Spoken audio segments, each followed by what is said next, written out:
I start when I'm ready. Hi, I'm Kellen McCullough. I'm a traveler from the U.S. I work currently as a chef in the mines in Perth. And I'm here to explain a little bit what I'm doing here. Speak up and Currently, I'm traveling with my friend. We are, that's Yuki. We're traveling across the southern coast of Australia, which is a big goal of mine to do the lap. We got here because, I guess I'll start. I moved to Perth because I kind of got inspired by someone else to make some money while I'm in Australia. And I've realized that the mines might be a good way to do it. So I dropped everything and moved to Perth. And for me, it was pretty sudden. So I bought a ticket and was like, okay, this is the date and I'm going to make it happen. And I'm a cook, so I kind of was pretty decently sure I was going to get a job. I always know that at the very least I can flip burgers, which I'm not trying to do, but at the very least. So, and yeah, I got to work. I landed in Perth the second I did it. I applied to every agency that I could, and I had some help with some friends to tell me, just people that you meet along the way, networking. You ask the right guy the right question, and it's all of a sudden your life can change. So I asked the right guy, and he helped me get in a little bit. But we bought a car, and I came here to Sydney. We were driving across the country to go meet some dear friends of mine, to say goodbye. And the plan was to go really fast for the first part from Perth to Melbourne, meet them in Melbourne, slow down to Sydney, go up the coast, and then go back to the desert, and then take our time on the part on the southern coast that we sped through the first time.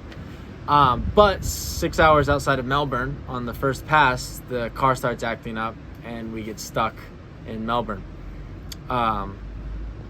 which was awful. I drive an old car. I love my car, actually. I'm very happy that it's not other people's cars.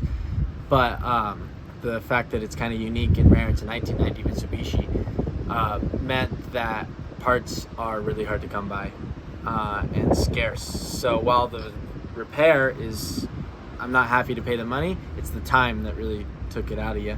I'm stuck here for a month and a half. But we've made the most of our trip and come up to Sydney. We rented a car with my friends, made the most out of it. Coming to Sydney just because we knew that we could spend our time, see some people that I like. I lived here for 6 months, see good friends, surf. The city is beautiful, and spend our time in good ways. And having him, I constantly just freak out about the whole situation. Pretty much, I'd say on a daily basis, I ask him, is this okay? And he's like, yeah. It's chill, bro. And I'm like, I don't know, man. I'm kind of freaking out. We were supposed to not be paying accommodation. We were supposed to be cooking for ourselves, living out of the car. And right now we're paying for accommodation, eating out, not able to cook, and not living in our car. Are you sure this is okay? And then he looks, he's like, yeah, man, it's chill. I'm chill. And so without him, I am maybe having an anxiety attack right now. But yeah, it's we just kind of put our minds to having to salvage the trip. We're here. We made it, whether we like it or not, at this point, the circumstances are, we made it 5,000 kilometers across the country, and we're here, so it's what we're doing. We're making the most out of it, and we would just, you can't control, you can, at the end of the day, you can only control, two things. You can control your attitude and your effort, and so I put my mind towards, keeping my mind right. If I freak out, I tell him, and then he goes, chill out, bro. And then, so there's the attitude, and then, you put effort into, it takes effort to not let your mind, take hold of you. So, but I would say that's my lesson with that, is that, you can't control everything around you. It's just all what it is. I don't know.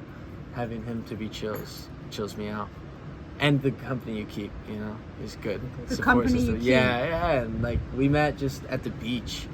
You know, it's like super organic. Like I met a girl who was like, "You want to go to the beach tomorrow?" And then all of a sudden he had a soccer ball, and then next thing you know, we're juggling. We're doing keepy uppies for like 4 hours in a row, and 2 months later, we're driving across maybe three.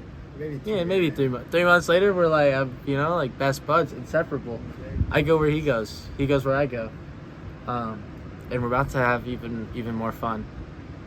We are starting to, unfortunately, I would say the unexpected expenses are starting to hit.